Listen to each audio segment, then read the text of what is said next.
Hey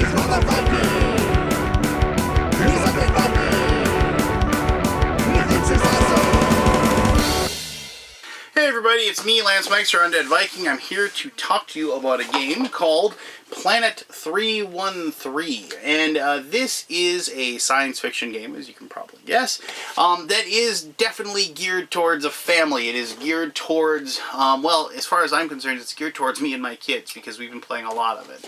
For those of you that have been following my channel or my videos for a while, you know that I have a little girl, and she has grown up into a very serious board gamer, and we actually play very serious games and things that she likes, as far as you know, and we're kind of branching finally into that weird, you know, light Euro type thing. But when I showed her this game, she fell in love with it immediately, and I'm gonna guess you're gonna know why once I show you how the board moves around. But the really cool thing is that my son, who is three and a half, I guess technically, when he saw it, he was enamored with it, and this was like one of the first times that he actually really showed an interest in the games that Sissy and Daddy play. And he sat down, and it, you know, we have had to coach him along a little bit.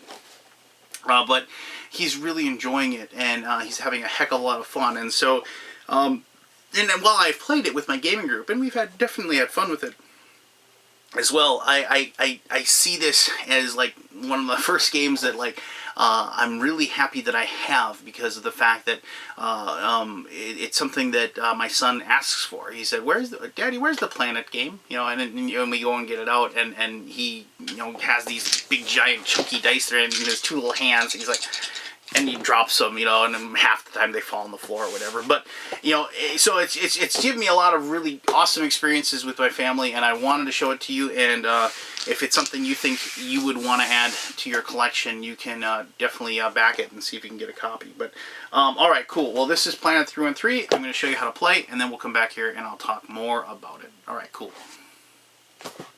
This is the game, Planet 313. I'm going to quickly go over the components just so you know what you're looking at before I tell you how the game is played. You get 2 decks of cards. They are event cards and the Planet 313 cards.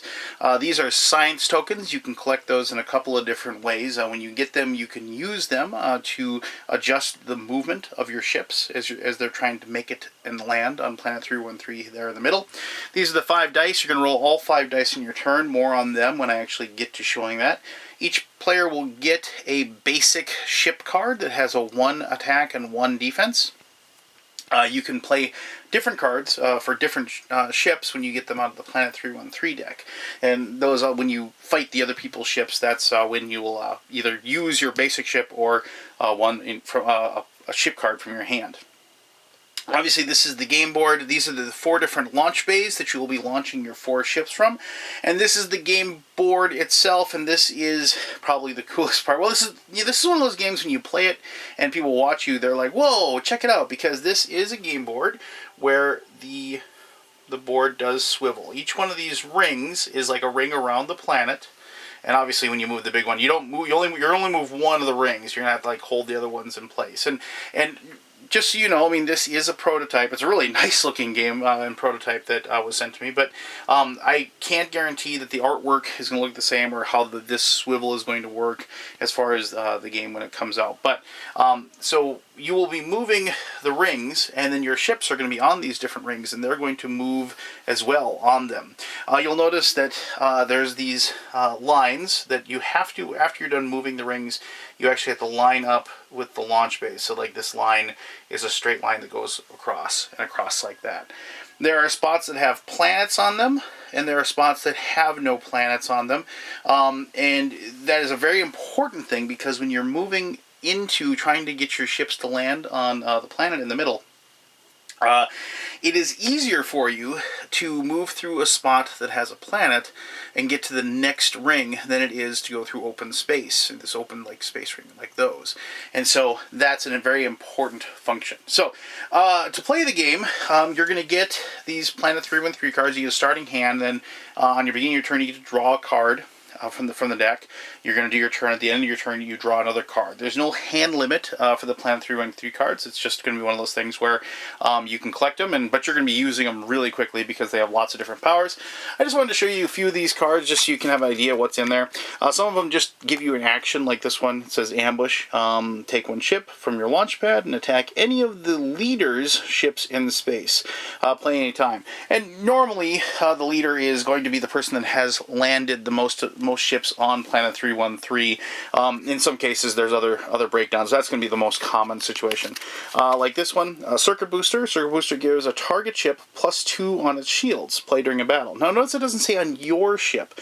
When combat occurs, and I'll show you combat when I show you how to play the game, anybody can play any card on any of the ships that are engaged in battle, and that's where like the weird negotiation and cajoling will come in handy. Same deal with this one, like a particle inhibitor gives target ship a -2 on its missiles. So that's something you can play to lower somebody's attack rating. A power amplifier, once again, you're going to add to their missile rating. Here's another ship. Notice how this ship has a 3 attack and a 2 defense, so it's slightly better than the basic 1/1 that you have. When you use this, of course, it isn't permanent. It doesn't take the place of the card that you have. You'll discard it after the battle. Sabotage. Sabotage negates the effects of any card named Launch. Play after a launch card is played. So basically, if the card has a launch on it, you'll play. And all these cards normally either are played any time or they'll have rules like that dictating exactly when you can use them. And like found some more, play immediately. So when you draw this one, you play it immediately. You draw 3 cards and shuffle the discard pile into the draw pile. It's the way. So, and these cards are. There's lots of different ways that you would eventually then like shuffle up the deck. So you're not going to get to the end of the deck. I like that in games where you don't get to the end of the deck over there before you reshuffle. When you draw a card like this, that's what happens. And a power crystal. The power crystal gives 1 ship movement die +2. Play on a ship movement die only. So there's just some sample cards, and that's I gave you the basic ones, and lots of them just have different text on them. But I'm not going to go through each and every card in the deck, if you will. So go ahead and just put those back there in the bottom. So on your turn, you're going to draw one of these cards, put it in your hand, and then you're going to take all 5 of these dice and you're going to roll them. The 2 red dice are the ship movement dice. The 2 white dice are the ring movement dice. And this is the commands dice. And so you're going to roll all 5 of these. I'm just going to roll them here and see what I get. So on your turn, you have these 2 ship movement. This tells you what ring to move and how many spaces to move, and then this will tell you, I'll go through each and every possibility, but this one, you get to add 1 to one of your dice that's on your ship movement. Now, when you move, you can never combine your 2 ship dice. You can move 1 ship, like 2, and then move 2 again, or you can move 2 ships. So, like, let's just say, like, red had these 2 ships out like this. So we have 1 there, and 1 there. Now you can go either way around the board, and there's a couple things that you can't do as far as movement goes. You can't move through another person's ship. So if there's another ship right there, this red ship couldn't move that way. They could only go this way. And you have to move your full movement. You can't say, I got 2, well, I'm going to go to this planet, I'm going to stop right there. I'm done. You can't do that. You don't have that option. There are some ways you can do that if you get like a card that allows you to reduce your movement, or if you have like one of these science tokens that you can collect, you can reduce your movement or add to movement by 1 or -1, and so you could use it for that purpose. So you'd have to move 2, so you can move 1, 2, like so. Now if you wanted to at this point, you could move that ship 2 again. Maybe you want to get over to this planet over here. We can go 1, 2, and you can get there. Now, you could have left him at 2 and then moved this red ship 1, 2, like so, to get to that spot with the planet. But, like, when you move down, like when you go to the lower ring, one of the things that you have to do is that you can only go to the spot that these little arrows are pointing. So if you're in this spot, you'd go to here. If you're in this spot, you'd go to here, something like that. So in this spot right here, it's pointing to this area right here. There's a ship there. I wouldn't be able to move there. Well, then that's when hopefully you can be able to move the rings around and so adjust things. Now, the thing is that you don't have to do this in any set order. I could have moved the ring first if I wanted to. I could have used my command die, but in this case, the command die has actually, or the executive action, I should say, is what it's called. I think we just called it the command die. But this has to affect that. But the other results can be used as well. But you have to notice that you can't like do one of these dice, move your ship, and then do these, and then use the other die. You have to like the type of die has to be used completely. Now the dice, the ring movement dice, very simple. You just pick the ring, and then you get to, in this case, you move it 3 spots. And so you're gonna go, you know, it's like, so if you're moving the red one, because we have the red ring, you know, you just move it 3 spots. So you can go, you know, you can't switch. So you go 1, 2, 3, like so. Now, the big thing about this is that usually you use the rings, if you can get the rings to the right spot, you use them to help yourself out. So in this case, you moved it 3 spots that way, so in case you can launch with the red die, you're going to launch and you're going to be right, if you can get a launch, you're going to land right on a planet spot. And so that's a very advantageous spot, because it's easier to move into the middle. Now, I've said that a few times, it's easier to move into the middle when you're on a planet. If you're moving in, if you're on a planet spot, any die result can move you to the next level. You just get to move. If you're in an open spot, like this ship right here, you have to have, a 4 rolled, like so, or you have to get to a 4 by, you know, spending either a card that adds to movement or spending one of these science tokens that's going to move you to 4. And then if you get 4, you can then move down, like so. When you get, and then, you know, the same goes, you know, it's like to launch as well. To launch, you need a 4 to do so. And then to get to, you know, your end result is you're trying to get all of your ships down to planet 313. Now, the other results that you have on the die, I'm just going to show you these quick.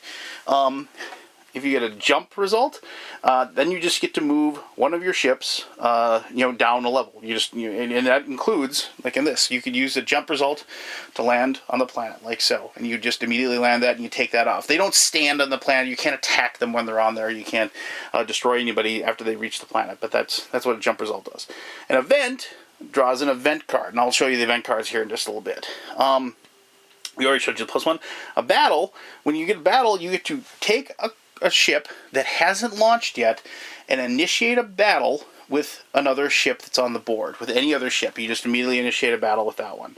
You do that because you don't move one of your own to do the battle in that case. And I'm going to show you battles here in just a moment. Here we have draw a card, and you can probably guess that one allows you to draw a card. And reroll. That allows you to reroll any one die, not a set of dice. You can't reroll both of them. Any one die, or you can't roll both of these one time. And that includes this die. So you could reroll the executive action die as well. And I think, yeah, okay, sometimes I forget if I've shown you all of them. But yeah, those are the different results that are on this black die. So, now, the only other thing I want to show you quick, before I show you combat and show you event cards, is that there's 2 results on the ring die. There's science, in which case if you get science, you get one of those tokens there. The other way you can get one of those tokens is that on your turn, after you've rolled your movement dice, you can say, I'm not going to use any of my movement dice, and I'm going to take a science token. And there's no limit to the number of science tokens you can have either. So they have science, and on the other side, they have, once again, event. So we talked about events a couple times here. Let's talk about that real quick. When you draw an event, you immediately draw an event card, and you resolve it. And so it has a title here, Fast Lane, and this is like the everybody thing. All ships that are currently on the blue moon have encountered a wormhole that will take them straight to planet 313. Sorry if you can't read that. There you go. So you're going to look on the board. Is anybody on a blue moon? So like if, like say, they were lucky enough to be there, bam, they get to the, they get to move into the middle. Now, if you have a situation where nobody is actually on a blue moon, I don't think anybody is actually on a blue moon. No, there's a red moon. But so let's say there isn't, like so. Then you have to go to the personal result, which is if there are no ships on a blue moon, you must pick one of your ships in space and send it to planet 313. Oh no! But you know, that's everybody, and this is the personal result. And so the event cards are just that. They're just strange little events that can happen while you're playing, and obviously can alter these things quite a bit. Finally, battle just is really simple, actually. You can either do battle by getting one of your ships to land perfectly on another one of the ships, like so. And then once they land, then you initiate battle. At that point, the defender will either say, I'm going to use the basic ship, or if they have a ship card in their hand, they'll turn it over and say, this is the ship I'm going to use. Then the attacker, at that point, plays a card and says either I'm going to use my basic ship, or I have a ship card that I'm going to use. Then at that point, you compare the results of the missiles and the defense for each ship. It's very possible that both ships will be destroyed, and it happens a lot, actually. Because at that point, everybody, as I said, gets to put cards in to affect the combat. You can put, it's like, so let's just say, let me find a ship card here real quick. So let's say that the defender didn't have another card, and they're going to have to use a standard 1/1. And the attacker says, I'm going to use this. It's a 1/2. Not much more attack, but I got 2 defense. But then the attacker immediately says, I'm going to go ahead and I'm saving this up. I have a photon generator. Bam. I have 4 attack and 2 defense against your 1 attack and 1 defense. I'm winning. Well, the other player can then say, hey, can somebody help me out? Can somebody give me a bonus down here? I want to be able to take this guy out. And so then the other players, you can say, what are you going to do? Are you going to help me out later? This is where the negotiation comes in. So maybe they say, somebody goes, okay, fine. I'm going to go ahead and give you a laser capacitor. It gives you +2 to your attack. You're going to have 3 attack to their 2 defense. And that's, and so you're going to win. Well, so then the other player says, well, the attacker said, I knew you were going to do that, so I'm going to play my power regulator. -1 to his attack. Now it's back down to a 2. I'm fine. Is everybody else going to play a card? Anybody else going to play a card? And then finally, somebody who says, fine, I don't want you to win. And they put another laser capacitor down. So in this situation, the other player, the attacker, maybe asks, come on, somebody help me out. Nobody says they help out. So in this situation, both players are going to lose the battle because they have a 4 attack to 1 defense. That's destroyed. They have a 1 +2 to 3, -1 to 2, +2 to 4 to 2 defense. They're both destroyed. So in this case, if your ships are destroyed, they just go back to your launch pad like so, and then you're going to have to start all over. If the defender wins, obviously, and the attacker loses, and you destroy him and send him back. If it's a stalemate, meaning that neither of them are able to do enough damage to take the other person out, the loser, so in this case, we were both right there, like so, the loser, in this case the attacker, because they weren't able to destroy it, has to go out 1 ring, and so they kind of lose some ground. So there is, even if you can't, so if you're going to attack, you better make sure you can destroy it, because you're going to get shoved back further out on the rings if you can't do it. Like I said, combat is even really simple. You don't roll any dice or anything like that. It's completely deterministic, but there's a lot of table talk and pleading and begging on the parts of the other players to the other people that are playing in order to get a good result as far as the combat goes. This is not the most difficult game in the world to play, as I said in my introduction, but it has a lot of cool stuff going on. I really enjoy the movement of the rings, because the fact that you use the rings to put yourself in a spot that you can then get closer, line up planets to the right spot, and then you do your movement, that sort of thing. There's this weird kind of program movement thing that goes on. And, timing that with, these with rolls and jumping down to the next one, all kinds of things that you use all the dice in the different order that you have. And it's kind of like a little cool problem-solving thing. But let me talk more about that in my conclusion, which I'll do now. Alright, thanks for sitting through that. The game isn't tough. It doesn't have a lot to it. I mean, it actually has moving parts to it. I say game doesn't have a lot of moving parts. So this game actually does have moving parts to it. You know what? I know people are going to see this video and they're going to say, well, this game looks really simple. But I mean, the simplicity of the game kind of belies, I think, its purpose and also kind of what's going on. Don't forget that adults are going to play this game, and they're going to play it completely different from what my kids play. My daughter and I, well, my son too now, but every year on Father's Day, we play Viva Topo, the game with the mice that move around and try to escape the cat. and they collect cheese. And I don't want to talk about that game too much, but it's, you know, it's one of those things where it's like it teaches her, it taught her as she was growing up, you know, what she needed for the dice and what she needed to get to certain points where she could get points and do what she wanted to do. And this game has that, and it's kind of taking it, you know, way more difficult. You know, I shouldn't say way more difficult, but it's another level. It's another step. And the best part about this game is after you roll the dice and you look at the board and you try to figure out how you're going to move your different ships, how you're going to revolve the rings, you know, how are you going to use the cards in your hand, how are you going to use the different values on the dice, you know, and the most advantageous way to do it. And of course, you know, when I play with my children, they're all about trying to get to the middle. They're trying to get to the planet, and that's fine. That's perfect. That's what you have to do to win the game, right? But when I played it with my friends, and I said, here, and I put it down there, just like, oh, what is this? And I was like, come on, just, I said, you know, give it a chance. It's actually pretty fun. And I'll be damned if we didn't have a really good time. I mean, because the game kind of went to a different level. It wasn't so much about, you know, just like the family aspect. It became kind of a bloodthirsty game. I mean, and people were having at each other and seeking their ships down and going through attacks, and there were promises made for certain cards to be played, and then promises broken, and vengeance and what have you.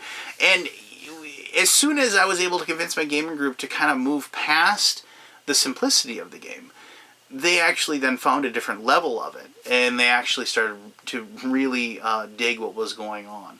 Now, all that being said, I mean, it's just like, it isn't going to be a game for everybody, but it is a game that is definitely for my family. And my gaming group has found a point where it's just that perfect game for that perfect moment. And I have tons of games like this, and I'm really glad that I have a copy of this. Sadly, I think I have to send it off to another reviewer, but you know, that's fine. I understand completely, but I am going to back this one, and I'm definitely going to get a copy because of the sheer joy that like my family has while playing it.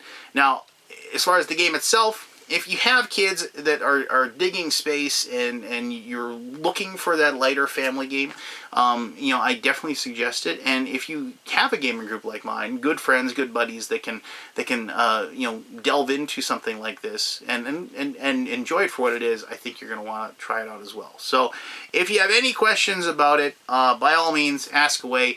And like I said, if you got a couple of kids, or 3 kids, or 5 kids, or what have you, I can't recommend the game enough, especially if they're reaching that age where they're enjoying. They can actually like see the program aspect of like which die should I use first, which card should I play, should I hold on to this card or should I play it, you know, and it's fun. It's really fun to watch my daughter and watch the gears in her head clank away as she tries to figure out. And even though she gives it away, because I know she's got like one card in her hand and she's just holding on to it, you know, because she's gonna use it because she knows she can like use it to get to the planet in the middle, and she'll hold on to that one card the entire game. And then when she finally gets to play it, it's just that look of like, ha ha, I got it. Even though I knew exactly what she was planning on doing the entire game, the smile on her face when she plays it, and then just like, that's it, Dad. Looks like Planet 313, you know, and then does her little dance in front of me. It's a great moment. So for all those reasons and a heck of a lot more, I recommend Planet 313. So go ahead, check it out. Thank you very much for taking the time to watch this video. And as always, until next time, have yourself one heck of an awesome day. All right, bye-bye.